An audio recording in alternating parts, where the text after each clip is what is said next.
Police in Idaho have received so many tips about the white Hyundai Elantra that they're looking for that they've asked the FBI for help. I hope the FBI does better documenting the information than they did in the Richard Allen case. The affidavit for arrest warrant is released in the Athena Strand case. Who was more embarrassed, the woman on the date with the or the who was arrested on a date? An example why you do not want to be a divorce attorney, and then finally our dumb criminal of the day. Let's talk about it.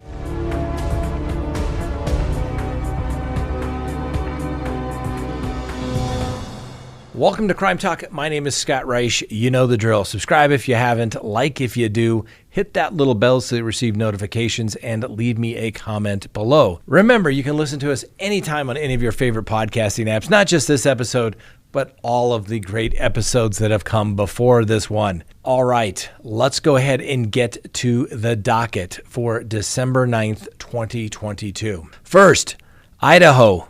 The police chief, where the 4 University of Idaho students were stabbed to death, appeared a little bit unaware of the report that the front door of the house was allegedly wide open hours after the killings.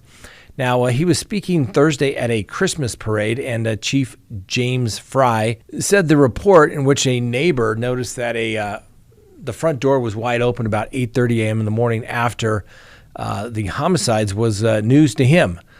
Chief Fry could neither confirm nor deny whether the door was in fact left open, and it was previously stated the house had no visible signs of a break-in.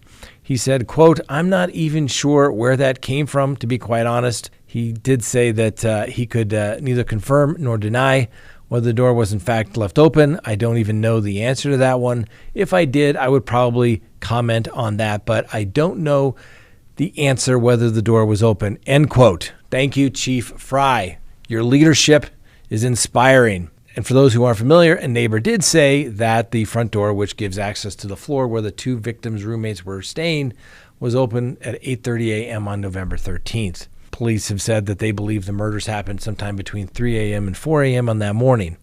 And the Moscow police said earlier that it is probing movements of Mr. Chapin and Miss Kernodle, who visited a frat house where Ethan was a member hours before the murders. Police believe Ethan and Zaina visited the Sigma Chi house from about 9 p.m. on November 12th until about 1:45 a.m. on the 13th, when they returned to Zaina's off-campus home, just a brief walk away from where the murders took place. Now, Ethan was a member of the frat, and apparently there were no cameras in the Sigma Chi house that might aid in the investigation. Now, Ethan and Zaina were both 20 years old, and they were dating when they were stabbed to death, along with Zaina's roommate, Kaylee Gonsalves and Madison Mogan, in their home, obviously, what they shared while they were sleeping. Police still have no suspects and have not located a murder weapon. Earlier appeals to the public has focused on Kaylee and Madison's activities on the night of the murders, which involved stops at a sports bar and a food truck. Police investigating the murders have received such an influx, though, on the tips related to their search of that white Hyundai Elantra sedan spotted near the crime scene that they've enlisted the FBI, their call center, in fact, the FBI call center. Now, this comes just days after the Moscow Police Department scaled back their probe and removed a quarter of the officers assigned to the case, while insisting that it is still the department's lead case that they're investigating. With the amount of tips coming in, calls are being directed to the FBI center, to which they are going to process the information according to the police. Now, police said the 2001 to 2013 Hyundai Elantra was spotted in the immediate area of the off-campus house where the students were stabbed to death in the early morning hours of November 13th. Thousands of tips are being sorted. This is apparently a global call center, and it has the resources to take those calls and categorize them and send them to investigators so they can utilize those tips in the investigation, the police said. Apparently, there's been some 6,000 tips received in this case. I'm sure everybody that has somebody with a Elantra in their neighborhood has called in that particular tip. Police don't say that exactly why they want to talk with this person, but they would like to simply speak with the person. The unknown car has an unknown license plate as well. Now, you hope that the FBI call center does a little bit better than the FBI assistance that they received in the Richard Allen case on the Delphi homicides. As you recall, it was the FBI contract employee in that particular case that took down the report of Mr. Allen stating that he was in the area on the day of the alleged murders on the Delphi case, but it got misclassified and police apparently didn't know about Mr. Allen for 5 years. Your FBI tip department helping out there as well. Let's hope they get a little better on this investigation. Anyway, so in this particular case, the Moscow Police Department is leading the investigation with the assistance of the Idaho State Police, the local sheriff's office, and as well as the FBI. Like I said, they have scaled that back to 6 detectives with a support staff. They apparently have 48 FBI agents and at least 30 Idaho State Police officers, plus a separate forensic unit. But the department insists it is still the lead agency after it received a $1 million grant from the state to expand the manhunt, which now enters its 4th week without a suspect or a murder weapon.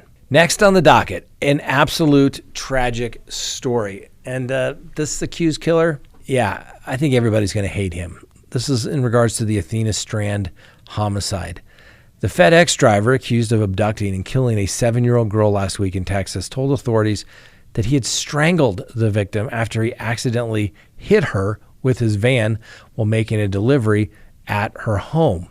Now, this is according to the arrest warrant. Tanner Lynn Horner told investigators that Athena Strand wasn't seriously hurt after he hit her while backing up, but he panicked and put her in his van. He said she was talking to him and even told him her name. When Athena began saying she would tell her father about the accident, Horner attempted to silence her by breaking her neck and then killing her. That's according to the arrest affidavit. But Horner said he was unable to break the little girl's neck, so he strangled her instead with his bare hands in his FedEx truck.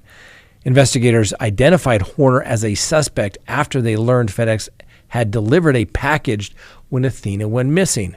When they took him in for questioning, Horner told authorities what happened and said that he would be willing to take them to her body. He brought police to the body of water where Athena's lifeless body was found and later identified. The affidavit also revealed that Horner's FedEx truck was equipped with a video camera, and feeds from the video showed Horner bringing the girl resembling Athena into the truck. Horner could be seen speaking with the girl inside the truck in the video, and it's unclear if he could be seen attacking her on that footage as well. The affidavit describes in excruciating detail how Horner murdered the 7-year-old. The location where he dumped Athena's body was about 15 minutes southwest of Paradise, Texas, where the young girl resided. I just don't get cases like that. Absolutely, completely senseless. I'll just leave it at that. I don't even know what to say. Okay, here's an awkward situation. And if you don't have a good reason to, at this point, ever go to CrimeTalkSearch.com, where you can get that background subscription service, where you can, do a background search on anybody and as many people as you want while you have that subscription. Yeah, go to the link. This next story will tell you why you need to do that, to see if people have arrest records, if they have warrants. Do they have to register? Yeah. You don't want to be in this awkward situation. So apparently there was a situation in Seattle where a man is being arrested for child molestation and sexual exploitation while he's on a date with a woman. Now, photographs released by the police show the man, who's not been identified, as being handcuffed by the police in a bar at a restaurant on December 2nd.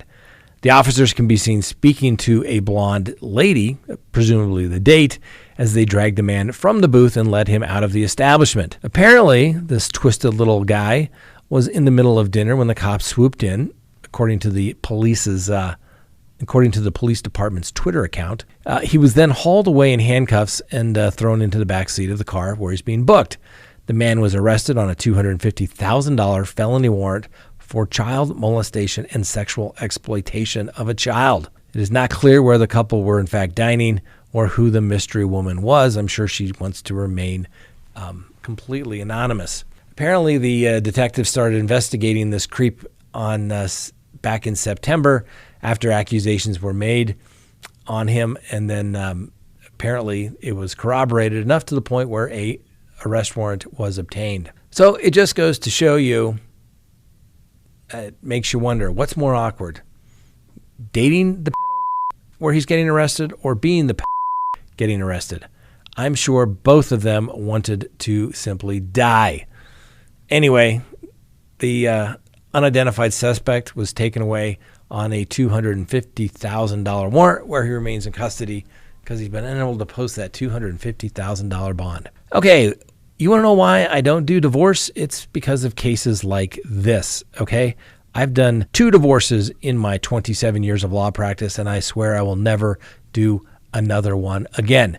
It was the most miserable experience. Every time I've touched them, they are horrific. Well, a Georgia man has been charged with killing his wife's divorce attorney and then setting his office on fire. Police found attorney Douglas Lewis deceased inside his Lawrenceville office building after fires put out a fire late Wednesday afternoon.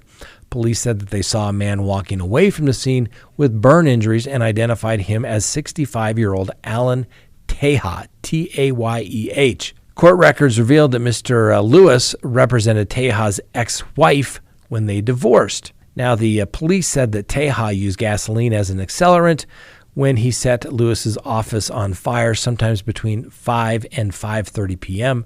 In addition to burn injuries, Tayeh's pants and hair were charred from setting the fire. Now, fire investigators say that Tayeh was carrying a gun, but that they were unable to determine Lewis's cause of death because his body was so badly burned. A colleague of Mr. Lewis said that this scenario is kind of what everybody worries about in the back of their mind. Court records show that a hearing in the divorce case was scheduled for next week. Tayeh is being held without bond. I'm telling you, give me good old-fashioned murderers. Give me people that have done horrific things. But in the divorce proceedings, it's simply all about trying to hurt the other person, because usually somebody doesn't want the divorce, or somebody wants to make it as painful as possible. I hate divorces. I will never do them. 2 in 27 years. Never, ever, ever, ever, ever, ever will do another one. Not even a contempt proceeding related to them. They are nasty. They are the worst cases ever. Anything divorce related, don't touch. Don't do it. It's when people bring the worst of them comes out in a divorce. I'm just saying. Next, our dumb criminal of the day. A holiday party ruckus involved a man dressed as the Grinch and a coworker wearing a reindeer costume. Police were called late Saturday night to the Traverse City Hotel, where a work Christmas party started and an altercation was in the bar. The men involved in the fight are employed as local oil and gas equipment company employees. Now, before police arrived, the dispute spilled out of the bar and into the main lobby of the Hotel Indigo. An employee by the name of Carrie Stock told police she saw the man in the green Grinch outfit fighting and yelling back and forth with a man wearing a plaid jacket. At this point, hotel employee Jared Archibald sought to intervene. Archibald told police that a male in the reindeer suit grabbed him and pushed him backwards. Then Archibald was on the ground. The Grinch allegedly pummeled the hotel worker, who suffered redness in the left eye, and his watch was broken. Now, police were able to identify the Grinch as Tucker Lee Davis. When questioned by officers, Mr. Davis, whom Archibald described as drunk and angry, reportedly admitted to being the aggressor during the confrontation, adding that he took Archibald down to the ground with a grappling style. Now, Davis was arrested and booked into the Grand Traverse County Jail on misdemeanor assault. The reindeer, Ryan Jones, was not charged. See? Christmas time of year. You got to love it. All right, thanks for watching. Have a wonderful day, not just a great day, and we will see you next week on Crime Talk.